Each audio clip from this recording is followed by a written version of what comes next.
And if we look at Game Plan 2027, there's so much talk at the moment around who's going to garner the votes of wherever it is from. Who is going to garner the vote from the coast? Who is going to garner the vote from the mountain? Who is going to garner the vote from Nyanza? Who's going to garner the vote? Are we missing the point? Or should we be looking, Dr. Likaka, at who is the person at this point who looks most likely that they're going to do constitutionally what is meant for this country? Thank you. Let me take it from the Constitution. Article 138 gives us the 50+1 and the fact that you have to also to win in the at least 25% in the 24 counties.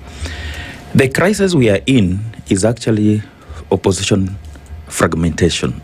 And the fact that the Constitution actually proposes that, it gives an opportunity to create coalitions to form a government, because from 2002, you cannot actually have a presidential candidate from just one community, and therefore it will be good for coalition building. Mm-hmm. But then the question is actually opposition prepared to take power in 2027?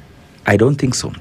Oh. Because the fragmentation we are seeing, the unpreparedness that we are seeing, because today the opposition are actually not protecting Kenyans who are actually wallowing in the miasma of corruption and other social ills, including the fuel crisis we have today.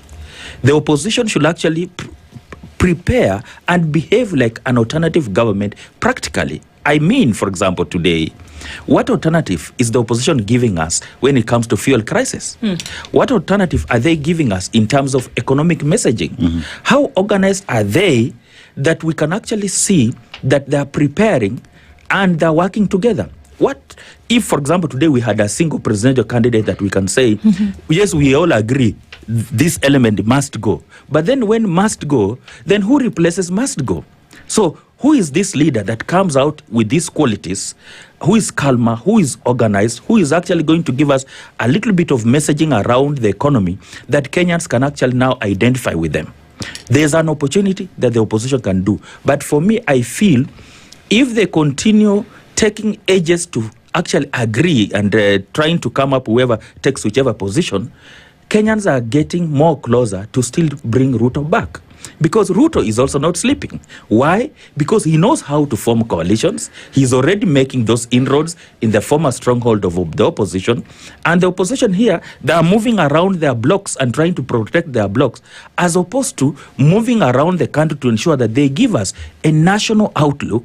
They give us an alternative. For example, today, who is actually the opposition shadow CS, for example, for health, or even for finance, or even can they give us an alternative budget, what we can see, so that they start building the minds of Kenyans and shifting the Kenyans from the challenges that we are facing with the current government, that the opposition is now providing an opportunity to say, here we are, this is what we can do.